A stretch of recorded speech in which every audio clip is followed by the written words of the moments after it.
Gatu TV।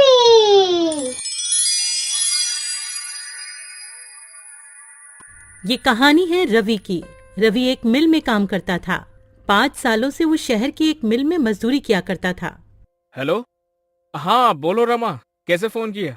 Hello जी, आप तो हमें गांव में लेने आने वाले थे, क्या हुआ जी, आप आए नहीं? रमा, अभी ठंड बहुत हो रही है और मेरे पास तुम्हें गांव से शहर लाने के लिए अभी पैसे भी नहीं है। तुम कुछ दिन और रुक जाओ वहाँ। क्या कहा आपने? ऐसा मत बोलिए, आप कब से बोल रहे हो कि हमें लेने आओगे? दीपू मुन्नी भी रोज आपका इंतजार करते हैं। सुनिए जी, अगर आप कहें तो मैं खुद ही आ जाऊं क्या आपके पास बच्चों को लेकर? मेरे पास कुछ पैसे पड़े हैं, आप जो भेजते थे मैंने उसमें से बचाए हैं। अगर ऐसा है तो फिर आ जाओ, और तुम्हारे पास घर का पता तो है ही, वहाँ ही चले जाना। रमा अपने दोनों बच्चों को लेकर गांव से शहर के लिए निकल जाती है। उसके साथ उसकी बहन दिव्या भी होती है। रमा के माता पिता की मृत्यु के बाद अब वो बेचारी कहाँ जाती, इसलिए रमा उसे अपने साथ ही ले लेती है। ठंड का समय चल रहा था, दिसंबर का महीना, जिसमें कड़ाके की ठंड पड़ती है। रात होते ही रवि मिल से अपने घर को निकलता है। अरे यार, आज तो कुछ ज्यादा ही ठंड पड़ रही है। हाँ यार रवि, ये ठंडी ठंडी हवाएं और चारों तरफ पड़ती हुई धुंध, बहुत ही ठंड है भाई। चल जल्दी जल्दी घर चलते हैं। रवि अपने घर पहुंचता है। वो एक झोपड़ी में रहता था। रवि अपने बच्चों को देखकर बहुत खुश हो जाता है। वहीं वो अपनी साली दिव्या को भी देखता है। अरे दिव्या, तुम यहाँ? ओह अच्छा, याद आया। कोई बात नहीं, अब तुम हमेशा ही हमारे साथ रहना। पापा, मुझे आपकी बहुत याद आ रही थी। हाँ पापा, आप हमें लेने क्यों नहीं आए? बच्चों, मुझे थोड़ा सा काम था। तुम दोनों ने कुछ खाया? हाँ जी, मैंने दाल चावल बनाए थे। आप भी हाथ मुंह धो लो, मैं आपके लिए भी खाना लगा देती हूँ। खाना पीना खाने के बाद सभी लोग फर्श पर सो जाते हैं। यहाँ रवि के पास बस एक ही कंबल होता है। अब पांचों लोग नींद में उस कंबल को अपनी अपनी तरफ खींचते हैं। एक तरफ रमा और रवि लेटे हुए थे, दूसरी तरफ दोनों बच्ची और दिव्या लेटी हुई थी। रमा को ठंड लग रही होती है तो वो सारा कंबल अपनी ओर खींच लेती है। ठंड तो उस समय सबको लग रही होती है, ठंड जो इतनी कड़ाके की पड़ रही होती है। तभी रवि उठकर देखता है कि उसके बच्चे और उसकी साली दिव्या ठंड से कांप रहे होते हैं और सारा कंबल रमा ने ओढ़ा हुआ होता है। रमा, उठो उठो जल्दी। क्या हुआ जी, आप जाग क्यों रहे हो? वहाँ देखो। रमा अपने बच्चों और बहन की तरफ देखती है और वो घबरा जाती है। उसके बच्चे और बहन ठंड से कांप रहे होते हैं। हाँ जी, आप देख क्या रहे हो? जल्दी से कंबल बच्चों पर डाल दो ना, ठंड बहुत है। रवि सारा कंबल बच्चों और दिव्या पर डाल देता है और रवि और रमा दोनों ही बिना कंबल के ठंड से ठिठुर के सो जाते हैं। सुबह रवि और रमा दोनों ही जल्दी उठ जाते हैं। रमा, तुम ठीक तो हो ना? तुम्हें सर्दी तो नहीं हो गई? रात को बहुत ज्यादा ठंड थी, मैं इसीलिए तुम सबको यहाँ नहीं बुलाना चाहता था। मेरे पास तुम्हें ठंड से बचाने के लिए कपड़े भी नहीं है, मुझे माफ कर दो। हाँ जी, आप क्यों माफी मांग रहे हो? आप चिंता मत करो, मैं बिल्कुल ठीक हूँ। आप तैयार हो जाइए, आपको मिल भी तो जाना है। मिल जाते हुए रवि परेशान सा लग रहा होता है। वो सोच रहा था कि मालिक से एडवांस पैसे ले लेगा, जिससे वो एक और कंबल खरीद कर ले आएगा। लेकिन जब वो मिल जाकर देखता है तो मिल में जोरों की आग लगी हुई होती है। वो अपने दोस्त प्रीतम से पूछता है, प्रीतम, ये मिल में आग कैसे लग गई है? ये कैसे हुआ? अरे क्या बताऊं यार, शॉर्ट सर्किट हो गया और मिल में आग लग गई। अभी मालिक आए थे, उन्होंने कहा कहीं और काम ढूंढ लो। मेरे पास इतना पैसा नहीं है कि मैं दोबारा काम शुरू कर पाऊं। रवि प्रीतम से ऐसा सुनकर और निराश हो जाता है और सोच में पड़ जाता है कि अब तो वो इतनी जल्दी कंबल कहाँ से लाएगा। ना काम है और ना ही पैसे। प्रीतम, अब हम क्या करेंगे, क्या काम करेंगे? देख भाई, मेरे पास कुछ पैसे हैं जिनसे मैं एक छोटी सी चाय की दुकान खोलूंगा। मेरे पास थोड़ी सी सेविंग्स है। तू बता, तू क्या करेगा? पता नहीं यार, मेरे पास तो पैसे भी नहीं है। जितने पैसे यहाँ से मिलते थे वो पैसे तो मैं अपने गांव भेज देता था। अब तो मेरे पास एक फूटी कौड़ी तक नहीं है। चल, मैं घर चलता हूँ, फिर मिलेंगे यहाँ। रवि घर आ जाता है। उसे देखकर रमा समझ जाती है कि कुछ तो बात हुई है। रमा अभी तो कुछ नहीं कहती है। जब बच्ची और बहन खाना खा के सो जाते हैं तब रमा कहती है, क्या हुआ जी, जब से आए हो आप परेशान लग रहे हो, क्या बात है, बताओ ना मुझे। रवि रमा को सारी बात बता देता है। रमा भी रवि को ऐसे उदास देखकर खुद भी उदास हो जाती है और कहती है, हाजी आप इतना परेशान क्यों हो रहे हो? सब ठीक हो जाएगा, भगवान पर भरोसा रखो। मेरे पास कुछ पैसे बचे हैं, उनसे आप थोड़ी सी रुई और कपड़ा ला देना, मैं उससे एक रजाई बना लूंगी। उसके बाद आप काम ढूंढने चले जाना। सुबह होते ही रवि रमा को रुई और कपड़ा देकर वहां से चला जाता है और रमा रुई को कपड़े में भरकर रजाई की तरह सिल रही होती है। तभी दीदी क्या हुआ? सब ठीक तो है ना? जब से हम यहाँ आए हैं जीजा जी कुछ दुखी से रहते हैं, क्या उसकी वजह मैं हूँ? अरे दिव्या तू पागल है क्या? ऐसा कुछ भी नहीं है। तू तो जानती है ना तेरे जीजाजी तो ऐसे नहीं है जैसा तू सोच रही है। वो तो उनकी मिल में आग लग गई है, वो इसीलिए परेशान है। तू ज्यादा अपना दिमाग मत चला। हाँ जाकर अब अपना काम कर। रमा एक सुंदर सी रजाई बना देती है। उधर रवि पूरे दिन यहाँ वहाँ काम ढूंढता है पर उसे कोई काम नहीं मिलता है। वो निराश होकर घर आ जाता है। रवि घर आकर देखता है रमा ने एक सुंदर सी रजाई बना ली होती है। अरे वाह रमा, तुमने तो बहुत ही सुंदर रजाई बनाई है। अरे तुम तो बहुत ही अच्छी रजाई बनाती हो। जी वो गांव में खाली समय में मैंने रजाई बनाना सीख लिया था। आप बताइए कहीं काम मिला क्या आपको? नहीं रमा, बहुत ढूंढा पर कहीं कोई काम नहीं मिला। कल फिर जाऊंगा, देखते हैं कहीं कुछ न कुछ काम मिल ही जाएगा। रमा बच्चों को नई रजाई में सुला देती है और खुद दोनों मियाँ बीवी पुराने कंबल में सो जाते हैं। अगले दिन रवि का दोस्त प्रीतम रवि का हाल पूछने उसके घर आया हुआ होता है। तभी अरे वाह रवि, ये रजाई तो बहुत अच्छी है, कहाँ से लाए हो? अरे प्रीतम, मैं ये कहीं से लाया नहीं हूँ। ये रजाई तो तेरी भाभी ने बनाई है। क्या कह रहे हो? ये रजाई भाभी ने बनाई है?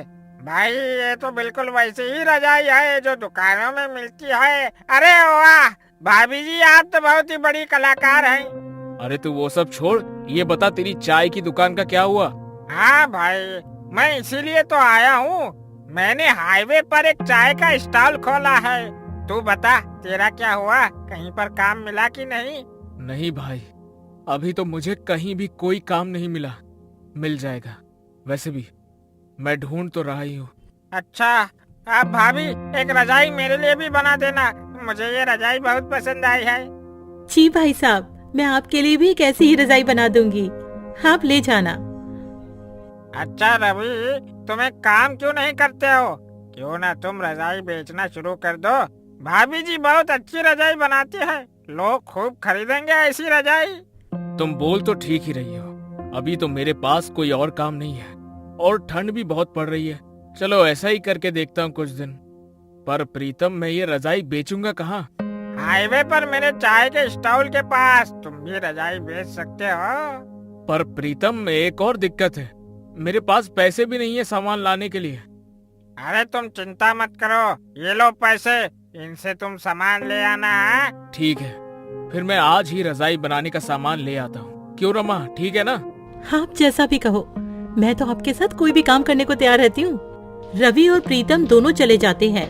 रवि बहुत सारी रुई और कपड़ा घर ले आता है। उसके बाद रमा रजाई बनाने का काम शुरू कर देती है। रवि के साथ साथ रमा की बहन दिव्या भी उसकी मदद कर रही होती है और बच्चे भी रजाई में रुई भरने में लगे हुए होते हैं। 2 से 3 दिन में सबने मिलकर 10 रजाइयां बना ली होती हैं और रवि सारी रजाइयां लेकर हाईवे पर प्रीतम के बगल में ही बेचने लगता है और देखते ही देखते उसकी रजाइयां बिकने लगती हैं। वो रजाइयां बहुत सुंदर लग रही होती हैं, जिसकी वजह से लोग खरीदने आ रहे होते हैं। देखा तुमने रवि, बिक गई ना सारी रजाइयाँ। अब तो बस रजाइयाँ बनाते रहो। रवि घर जाकर रमा को सारी बात बता देता है। रमा बहुत खुश हो जाती है और रवि और रजाइयां बनाने की तैयारियां करने लगता है और रवि का रजाइयों का कारोबार खूब अच्छा चलने लगता है। इस तरह रवि अपना खुद का काम करने लगता है और अपने परिवार की सारी जरूरतों को पूरा करता है। गरीब पर ठंड का कहर। रामू एक बहुत गरीब मजदूर था, जिसके घर में उसकी पत्नी मधु और बेटी रानी रहा करती थी। पर अब गर्मियों का मौसम जाने को था और सर्दियों का मौसम आने को था, लेकिन रामू टूटी फूटी झोपड़ी में रहता था, जिसकी खिड़की से हवा आती थी और छत से भी। एक दिन रामू की पत्नी मधु रामू से कहती है कि सुनिए जी, ठंड आने वाली है और ठंड में घर के अंदर बहुत हवा आती है, तो आपको घर की मरम्मत करवानी चाहिए। और रामू उसे कहता है कि मैं कल जाकर अपने मालिक से कुछ पैसे उधार ले आऊंगा ताकि हम अपने घर की मरम्मत करवा सके। यूं ही एक दिन बीत जाता है और अगली सुबह रामू अपनी मजदूरी के काम पर जाता है और वो जिसके पास काम कर रहा था उस मालिक से कहता है कि साहब जी, अगले महीने से ठंड आ रही है और मेरे घर की छत टूटी हुई है जिससे कि घर में हवा आती है, और अगर मैंने जल्दी उसे ठीक नहीं करवाया ना तो ठंड में बहुत दिक्कत हो जाएगी। रामू की बात सुन मालिक कहता है, अरे तो उसमें मैं क्या करूं? रामू कहता है, मालिक आप थोड़े पैसे उधार दे देते तो मैं अपने घर की मरम्मत करवा लेता। मालिक कहता है कि अरे अभी तो तूने उतना काम भी नहीं किया है जो मैं तुझे उधार दे सकूं, अभी मेरे पास पैसे नहीं है। रामू कहता है, मालिक ऐसा मत करो, आप मुझे कुछ पैसे उधार दे दो, मेरी एक छोटी बच्ची है, मैं और मेरी पत्नी तो ठंड सह लेंगे पर मेरी बेटी नहीं सह पाएगी। रामू की लाख मिन्नतें करने पर भी उसे पैसे नहीं देता है और बेचारा रामू उदास शाम को घर लौट आता है। रामू के घर आते ही उसकी पत्नी मधु उससे पूछती है कि क्या आप मालिक से पैसे लाए? तो रामू उसे बताता है कि मालिक ने पैसे देने से मना कर दिया है। जिसके बाद मधु भी अब परेशान हो जाती है। दोनों ही इस बात को लेकर काफी परेशान हो गए थे कि अब सर्दियों में उनका गुजारा कैसे होगा। अब रामू मधु से कहता है कि अभी ठंड आने में पूरा 1 महीना बाकी है, तो मैं अगले महीने की 1 तारीख को अपने मालिक से पैसे के लिए बोलूंगा और तब शायद मालिक मना न करे। और ये सुन मधु कहती है कि हाँ, ये सही रहेगा। यूं ही रामू को मजदूरी करते हुए 1 महीना और बीत जाता है और जब रामू अपने मालिक से कहता है, मालिक अब तो पूरा 1 महीना हो गया है और थोड़ी थोड़ी ठंड भी होने लगी है, अरे अब तो आप मुझे मेरी मजदूरी के पैसे दे दो ताकि मैं उन पैसों से अपने घर की मरम्मत करवा लूं। रामू के इस बार पैसा मांगने पर भी मालिक फिर से कोई नया बहाना कर देता है और कहता है कि अभी मेरे पास सिर्फ ये 500 रुपए हैं, इससे ज्यादा नहीं है।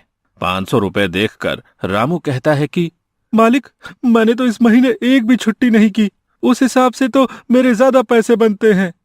लेकिन मालिक उसे अपनी बातों में फंसा देता है और रामू के ज्यादा बहस करने पर उसे काम से धक्के मारकर निकाल देता है। रामू कम पैसे मिलने और काम से निकाले जाने के बाद बहुत परेशान हो जाता है। उसे समझ नहीं आता कि आगे वो क्या करे। यूं ही सोचते सोचते वो अपने घर पहुंच जाता है, जिसे यूं निराश देख मधु कहती है, क्या हुआ, आप पैसे नहीं लाए क्या? रामू मधु को बताता है कि अरे इस बार भी मालिक ने पूरे पैसे नहीं दिए और तो और मुझे काम से भी निकाल दिया है। ये बात सुनकर मधु चिंता में पड़ जाती है और कहती है कि अब घर कैसे चलेगा और ठंड में हमारा क्या होगा? रामू कहता है, तुम चिंता मत करो, मैं कहीं काम ढूंढता हूँ। इतना कहकर वो उन पैसों से घर में राशन भरवाता है और अब उसके पास पैसे खत्म हो गए थे। कुछ दिनों तक रामू यहाँ वहाँ काम की तलाश में भटकता है पर उसे कहीं काम नहीं मिलता। वहीं दूसरी ओर अब ठंड भी धीरे धीरे बढ़ने लगी थी और रात के समय रामू के घर में ठंडी हवा खिड़की और छत से आनी शुरू हो गई थी। ठंडी हवा की वजह से अब रामू, उसकी पत्नी और उसकी बेटी पूरी रात ठंड में कांपते रहे। उनके पास एक ही कंबल था, अब उसमें भी ठंड नहीं रुकती थी। एक रात बहुत ठंड पड़ रही थी और तेज ठंडी हवाएं चल रही थी, जिसकी वजह से रामू की बेटी रानी को तेज बुखार हो जाता है और मधु रामू से कहती है, देखिए जी, रानी को बहुत तेज बुखार हो रहा है, वो पूरी तरह तप रही है। रामू कहता है कि अरे मेरे पास तो 1 पैसा तक नहीं है, हम रानी को डॉक्टर के पास कैसे लेकर जाएंगे? मधु कहती है, कुछ तो करना होगा वरना रानी की तबीयत रात में और बिगड़ जाएगी। देखिए ना, कुछ तो कीजिए। वो रोने लगती है। दूसरी ओर रानी ठंड से कांप रही थी। रामू को कुछ समझ नहीं आ रहा था कि अब वो क्या करे। अब रामू रानी को अपनी गोद में उठाता है और हॉस्पिटल की ओर निकल जाता है। मधु भी उसके पीछे पीछे चल पड़ती है। बहुत दूर तक पैदल चलते चलते दोनों थक जाते हैं और रामू रानी को लेकर एक पेड़ के पास बैठ जाता है और रोने लगता है।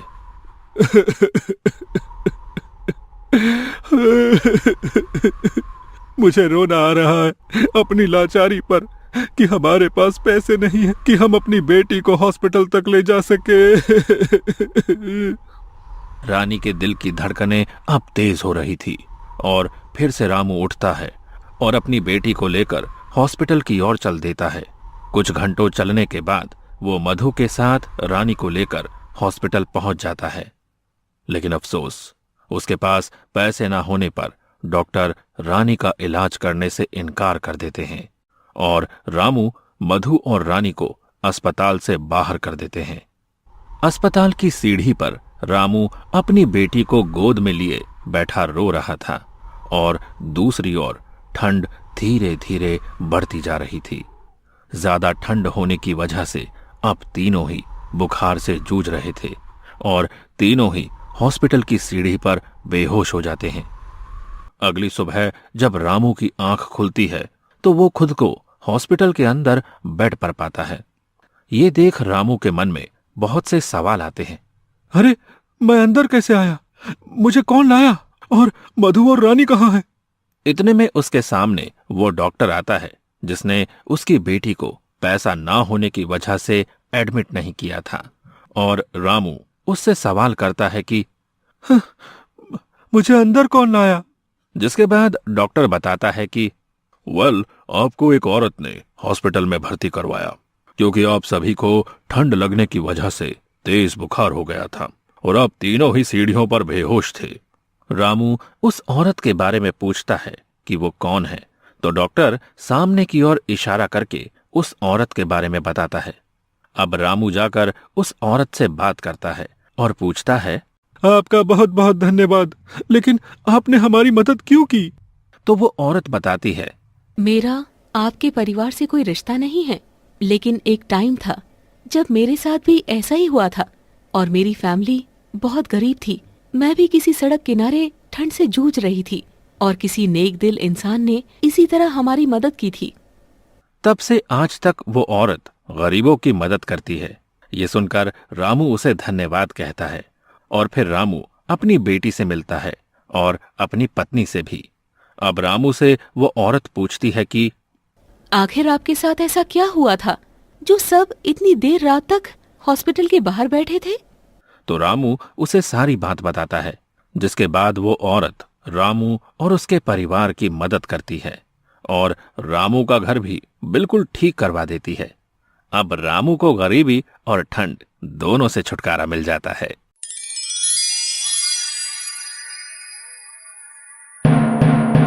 गट्टू टीवी। गांव के बीचों बीच एक बड़ा सा घर होता है जहां एक परिवार रहा करता था जिसमें श्यामू और सीमा रहा करते थे। श्यामू के घर में उसके माता पिता और उसका बड़ा भाई भी अपनी पत्नी के साथ रहा करते थे। श्यामू का बड़ा भाई राजीव शहर की एक बड़ी कंपनी में काम किया करता था, इसलिए उसका रहन सहन भी वैसा ही होता है। वहीं दूसरी तरफ श्यामू बिल्कुल सिंपल स्वभाव का होता है जो गरीबी में ही अपना गुजर बसर किया करता था। श्यामू की पत्नी सीमा श्यामू का हर कदम पर साथ दिया करती थी। उन दोनों की जिंदगी गरीबी में भी खुशी से बीत रही होती है। श्यामू के माता पिता को गरीबी से चिढ़ होती है। उन्हें तो अमीरों वाली जिंदगी ही अच्छी लगती है और वो अमीरों की तरह ही अपना जीवन जीते हैं। एक दिन उनका बड़ा बेटा अपने माता पिता और सबके लिए बहुत सारे गिफ्ट लेकर आता है। माँ, बाबूजी, देखिए मैं आप दोनों के लिए अच्छे कपड़े लेकर आया हूँ। अरे वाह बेटा, इस घर में सिर्फ तू ही है जो हमारा इतना ध्यान रखता है। श्यामू को तो हमारी कोई चिंता ही नहीं है। ना तो उसने कोई पढ़ाई की और ना कोई अच्छी नौकरी करता है। ये तो बस मजदूर बनकर ही रह गया है। श्यामू अपने पिता के ताने चुपचाप सिर झुकाकर सुनता रहता है और करता भी क्या बेचारा। पर उसकी पत्नी सीमा से नहीं सुना गया। वो बोलती है, बाबूजी ये पूरे दिन तो खेत में मेहनत करते ही हैं, अगर आप अपने बेटे को हौसला नहीं देंगे तो वो कैसे तरक्की करेंगे? जब माता पिता ही ऐसे ताने मारेंगे तो बाहर वाले तो बोलेंगे ही ना। आपको अपने बेटे को सपोर्ट करना चाहिए। अब तो सिखाएगी माँ बाबूजी को क्या करना चाहिए और क्या नहीं। वो हमसे बड़े हैं, उन्हें सब पता है, समझी? सीमा कुछ बोल पाती इससे पहले ही श्यामू ने इशारे से उसे मना कर दिया। हाँ, सीमा भाभी सही कह रही हैं। माता पिता तो हमेशा अपने बच्चों की भले की ही बात करते हैं। अरे बाबूजी, आप इन दोनों को छोड़ो। आप ये नए कपड़े तो पहनकर देखो, आप पर कैसे लगते हैं। इसी तरह दिन बीतते रहते हैं। श्यामू पूरे दिन मेहनत करता है, पर ना तो उसके माता पिता कुछ उसकी मदद करते हैं और ना ही उसका बड़ा भाई, बल्कि उसे हर बात पे कुछ न कुछ सुनाया करते हैं। राजीव शहर से पैसे कमा के लाता था, इसीलिए उसकी बहुत तारीफ हुआ करती थी। एक दिन की बात है। श्यामू, ये मैं क्या सुन रहा हूं? तुमने चोरी की है। देख तेरा बड़ा भाई कितने गुस्से में है। चोरी? कैसी चोरी? मैंने कोई चोरी नहीं की। देख श्याम, तू झूठ मत बोल। पहले ही लोग तुझे नकारा बोलकर बाबूजी को ताने मारते हैं, और अब तू चोरी भी करने लगा। तूने मेरे पर्स में से पैसे क्यों निकाले? बहुत हो गया श्याम, अब तू चोरी भी करने लगा। मुझे तुझसे ऐसी उम्मीद नहीं थी। अब बस बहुत हुआ। अब तू उस घर से चला जा और बाहर रहकर अपना जीवन बिता। इस घर में तेरे लिए कोई जगह नहीं है। चला जा यहां से। सही कहा आपने श्यामू बेटा, तूने हमारा बहुत नाम खराब किया है। वो तो तेरे बड़े भाई राजीव ने हमारी इज्जत बचा रखी है। उसने घर का बड़ा लड़का होने का फर्ज निभाया है, पर तूने तो आज तक हमारा सर झुकाया ही है। बस अब तुम अपना रास्ता अलग बना लो। यहाँ तुम दोनों की अब कोई जरूरत नहीं है। अपने माता पिता से ऐसी बातें सुनकर श्यामू और सीमा का दिल टूट जाता है। वो जानते थे कि उनके पास और कहीं कोई ठिकाना नहीं है, लेकिन फिर भी वो अपने माता पिता की बात मानकर घर छोड़ने का फैसला कर लेते हैं। माँ, बाबूजी, आप लोग मेरे भले के लिए ही ये सब कर रहे होंगे। अपने माता पिता की आज्ञा मानना मेरा फर्ज है। चलो सीमा, चलते हैं। दोनों घर से निकल जाते हैं। श्यामू और सीमा गांव से बाहर एक टूटी फूटी झोपड़ी किराए पर लेकर रहने लगते हैं। अब उनके पास खाने पीने के लिए भी बहुत कम सामान होता है। देखा जी आपने, अपना तीर सीधा जाकर निशाने पे लगा है। अब वो नकारा श्यामू हमारे रास्ते से हट गया, समझो। सही कहा तुमने, बस बाबूजी को पता मत चलने देना। वहीं दूसरी तरफ श्यामू उदास बैठा होता है। तब सीमा श्यामू से कहती है, आप चिंता क्यों करते हो जी? हम दोनों फिर से खूब मेहनत करेंगे और फिर से अपनी नई जिंदगी बनाएंगे और अपने सपने पूरे करेंगे। तुम ठीक कहती हो सीमा। मेहनत और ईमानदारी से एक दिन हमें जरूर कामयाबी मिलेगी। फिर क्या था, रामू दिन रात मेहनत करने लगता है। कभी खेतों में मजदूरी करता तो कभी लकड़ियां काटा करता है।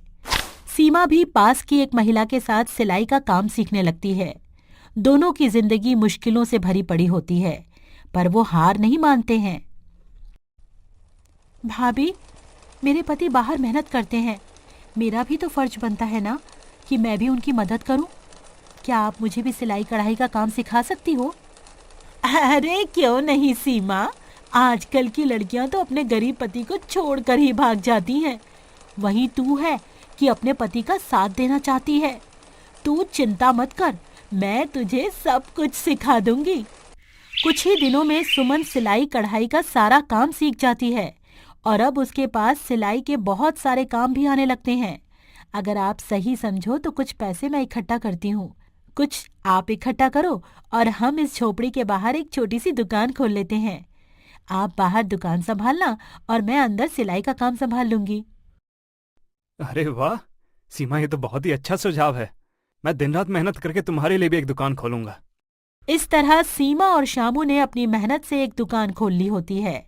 वहां वो कुछ पैसे कमाने लगते हैं और उनके जीवन में खुशियां आने लगती हैं। एक दिन सीमा श्यामू से कहती है, जी देखा आपने, अब हमारी हालत पहले से काफी ठीक हो गई है। मुझे तो यकीन है कि हम एक दिन अपने सारे सपने जरूर पूरे कर लेंगे। सीमा, तुम्हारी मेहनत ने ही मुझे ताकत दी है। हमारे पास कुछ नहीं था, तुम्हारी मेहनत और भरोसे ने ही हमें यहाँ तक पहुँचाया है। इस तरह दोनों की मेहनत रंग लाती है और समय के साथ उन दोनों की दुकान धीरे धीरे बड़ी हो जाती है। उनकी दुकान की चर्चा गांव भर में होने लगती है। गांव में वो दोनों अपनी एक छोटी सी कुटिया बनाकर अपने नए घर में खुशी खुशी रहने लगते हैं। एक दिन दो महिलाएं सीमा से मिलने आती हैं और कहती हैं, अरे सीमा, तुम तो बहुत अच्छे कपड़े सिलती हो। लोग हमारे कपड़ों की बहुत तारीफ करते हैं। थैंक यू दीदी, आप हमारे कस्टमर हो। आप खुश रहो, हमें और क्या चाहिए। हमें तो तुम दोनों की जोड़ी बहुत अच्छी लगती है। तुम्हारा पति तो दुकान में दिन रात मेहनत करता ही है। तुम भी अपने पति के साथ कंधे से कंधा मिलाकर उसका साथ देती हो। ऐसी लड़की आजकल कहाँ मिलती है।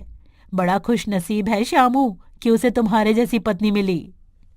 वहीं गांव में कुछ महीनों के बाद गांव में भाई का कारोबार धीरे धीरे डाउन होने लगता है। एक दिन राजीव की पत्नी उससे कहती है, अजी, इस परिवार की सारी जिम्मेदारी हमारे कंधों पर ही आ गई है। आपका कारोबार भी ठप हो गया है। अब आप अपने माता पिता से कह दो कि हम उनका बोझ अब और नहीं उठा सकते हैं। वो दोनों तो बस हमारे पैसों पर ऐश करते रहते हैं। आखिर उन्हें भी तो कुछ सोचना चाहिए। देखो सुलेखा, तुम बात तो बिल्कुल सही कह रही हो, लेकिन मैं अपने माँ बाप के साथ ये सब नहीं कर सकता हूँ। पर कम से कम उन्हें खुद तो सोचना चाहिए कि दिन रात हमारा खाना खाकर अच्छे अच्छे कपड़े पहनकर यहाँ दिन रात पड़े रहते हैं। उन्हें तो खुद इस घर से निकल जाना चाहिए। बेकार में हम पर बोझ बने हुए हैं। तभी बाहर राजीव के माता पिता चुपके से सारी बातें उनकी सुन लेते हैं और सोचते हैं कि उन्होंने श्यामू के साथ अन्याय किया था।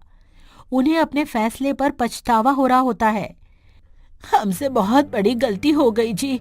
हमने अपने ही बेटे के साथ इतना बड़ा अन्याय किया, जो सच में अपनी ईमानदारी से हमारी जिंदगी को संवार रहा था। उसे हमने अपने घर से निकाल दिया।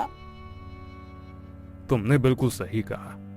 हम राजू को कुछ भी बोल देते थे तो वो हमें उल्टा जवाब नहीं देता था, बस सर नीचे करके हमारी बातें सुनता रहता था। मेरे सारे तानों को मेरा बेटा सर झुका के सुनता रहता था। पर राजीव और उसकी बहू हमारे बारे में कितना बुरा सोचते हैं। हमने तो ये कभी सपने में भी नहीं सोचा था कि ये दोनों हमारे बारे में इतना बुरा सोचते होंगे। चलो श्यामू और छोटी बहू से माफी मांग लेते हैं। उम्मीद है कि वो हमें माफ कर देंगे। उसी दिन श्यामू के माता पिता श्यामू के नए घर पर आ जाते हैं।